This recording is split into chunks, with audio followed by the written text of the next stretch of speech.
Because things are always moving at such a fast pace nowadays, there's so many different apps, there's so many different ways to meet people, and you did start writing it years ago. How much did you have to adjust during the filming of the movie compared to when you started writing it? I'm not that old. We started writing it No, 5 years ago. I know, but You're things, like, things I'm not move from so the fast. prehistoric age. They What was move that? I'm so sorry. fast. You are right. No, You like things Instagram DMing, all of that. Right. all of it. And it's I'm a single man, and I'm out there. I'm not shy about talking about it. Like, I'm on all the apps. I always have been.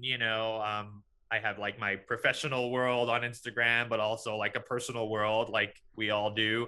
And yeah, I mean, I really wanted the movie to be honest. Like, that's what I said to Nick and Judd. I said, look, Nick brought the idea to me. He said he wanted to do a rom-com about a gay couple, and I said, that's great, and I'm very flattered, and I of course want to do it. It's such a huge opportunity for me and LGBTQ folks and straight people who never get to experience our stories in an honest, authentic way. A lot of the times, there are exceptions, but a lot of the times, I said to him, it's got to be honest, and I literally, he's a straight man. He's not only a straight man, he's been married, to a woman for 20 years, and they have 3 kids, and it's a very, heteronormative existence, as we like to say, although we support our heteronormative friends.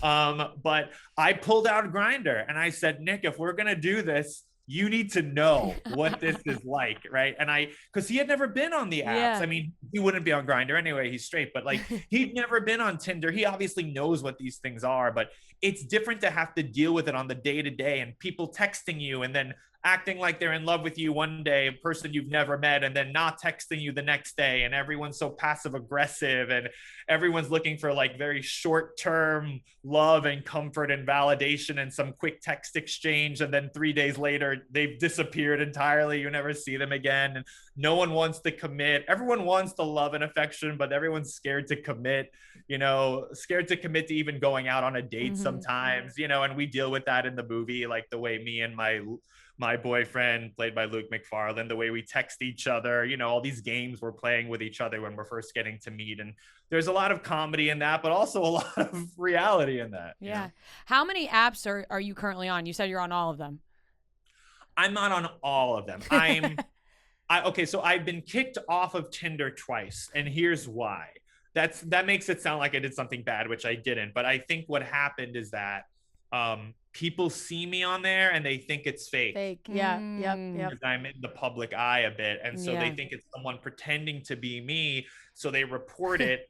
and I got kicked off once. The first time I was kicked off, I happened to be booked on Jimmy Kimmel that week. So I went on Kimmel and I did a whole rant about how angry I was that I was kicked off of Tinder, right? So Tinder saw it and they felt very bad and they reinstated me, and they also sent me a care package, and it was the most depressing care package because it was literally t-shirts that said still single but happy. And it was like a mug that was like world's funniest single, and it was just so hard. They're like, we just want everyone to know you're so single. It's like, yep. I'm like, by the way, Tinder, whose fault is that? Yeah. I've been on your fucking app You for kicked 5 me years off. and I'm still single.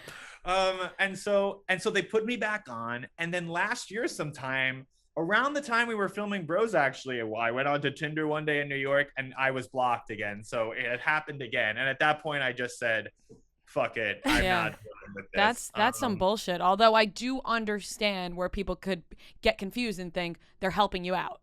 I do too, but you're not helping me out. You're helping me die alone is what you're helping me do. But I'm also, let's see, I'm on Grindr. There's another app called Hinge, a dating app. And there's Instagram, and there's another Grindr-like app called Scruff, which the gay boys will know about. I'm on those, and honestly, and I'm also on Raya. I was going to ask if you were on Raya. But Raya isn't, I don't know. Raya is really mainly for straight folks, I think. Also, I live in New York. Why are you showing me someone who lives in Prague? Yeah. Like, it's not, I mean, I'm sure he's lovely, but it's a bit of a commute.